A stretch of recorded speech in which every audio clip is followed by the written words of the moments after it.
চলুন আজ একটা একদম অন্যরকম স্কুলের সত্যি গল্প শোনা যাক। এমন একটা স্কুল যার ক্লাসরুমগুলো আসলে ছিল পুরনো ট্রেনের বগি।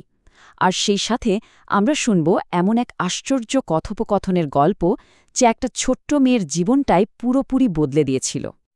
আচ্ছা, একবার ভেবে দেখুন তো কেমন হতো যদি একটা স্কুল তৈরি হতো, মানে পরিত্যক্ত পুরনো ট্রেনের বগি দিয়ে। শুনতে অদ্ভুত লাগছে, তাই না? কিন্তু ঠিক এমনই এক জাদুকরী জগতের ভেতরে আমরা এখন ঢুকতে চলেছি। তো গল্পের শুরুতেই দেখা হচ্ছে তত্ত্বচান নামের এক ছোট্ট মেয়ের সাথে। সে ঝোপের আড়াল থেকে উকিঝুঁকি মারছিল, আর সামনে যা দেখল তা দেখে নিজের চোখে যেন বিশ্বাস করতে পারছিল না। একদম স্বপ্নের মতো একটা দৃশ্য। তত্ত্বচান যে এই জাদুকরী জায়গাটা আবিষ্কার করল, সেই স্কুলটার নাম ছিল তোমোয়ে গাকুয়েন। আর জায়গাটা যে কতটা অদ্ভুত ছিল তা তো বুঝতেই পারছেন। এই স্কুলটার সবচেয়ে অবাক করা ব্যাপারটাই ছিল এর ক্লাসরুমগুলো, কারণ ওগুলো আসলে ছিল ৬টা পুরনো বাতিল হয়ে যাওয়া রেলগাড়ির বগি। ভাবা যায় যে কোনো বাচ্চার কাছেই তো এটা একটা স্বপ্নের মতো ব্যাপার, তাই না? আর ওই ট্রেনের বগির ক্লাসরুমগুলো দেখা মাত্রই তত্ত্বচানের মুখ থেকে বেরিয়ে এলো, আমার এই স্কুলটা কি ভালো লেগেছে। ওর আনন্দ যেন আর বাঁধ মানছিল না। তবে এই খুশির মধ্যেও একটা ছোট্ট শর্ত ছিল। ওর মা ওকে মনে করিয়ে দিলেন, এই স্বপ্নের ট্রেনে চড়তে হলে আগে কিন্তু হেডমাস্টারের কাছ থেকে ভর্তির অনুমতিটা পেতে হবে। আর ওই ভর্তির পরীক্ষাটা আর কিছুই না, ছিল আসলে স্কুলের প্রতিষ্ঠাতার সাথে দেখা করা। আর এই হেডমাস্টার কিন্তু আর 10টা সাধারণ হেডমাস্টারের মতো একদমই ছিলেন না। তত্ত্বচান তো ভাবছে, যার কাছে এতগুলো ট্রেন আছে তিনি তো আর যেই হন একজন স্টেশন মাস্টার তো হবেনই। এটাই ছিল ওর সহজ সরল শিশুমনের যুক্তি।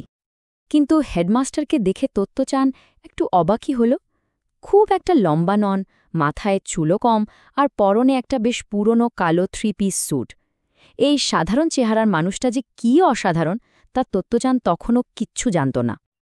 আর দুজনের মধ্যে প্রথম কথাবার্তাও হল একদম সহজ সরল। তত্ত্বচান তো সোজাসুজি জিজ্ঞেস করে বসল, আপনি কি স্কুল মাস্টার নাকি স্টেশন মাস্টার?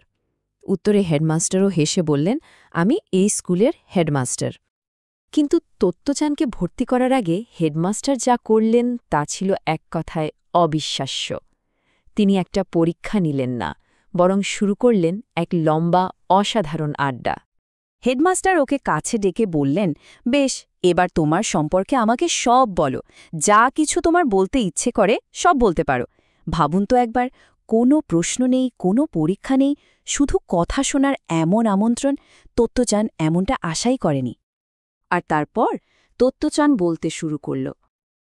আর ও কিনা বলেছে, সেই যে ট্রেনের টিকিটটা রাখতে পারেনি সেই গল্প, ওর পোষা কুকুর রকি আর তার মজার সব কাণ্ডকারখানা, কাঁচি দিয়ে নিজের জিভ কেটে ফেলার গল্প, বকা খাওয়ার পরেও কেন নাক ছাড়ত সেই কথা, ওর বাবা যে দারুণ সাঁতার কাটে সেটাও, এমনকি ওর লাল ফুল আঁকা ছেঁড়া জামাটার কথাও বাদ দেয়নি।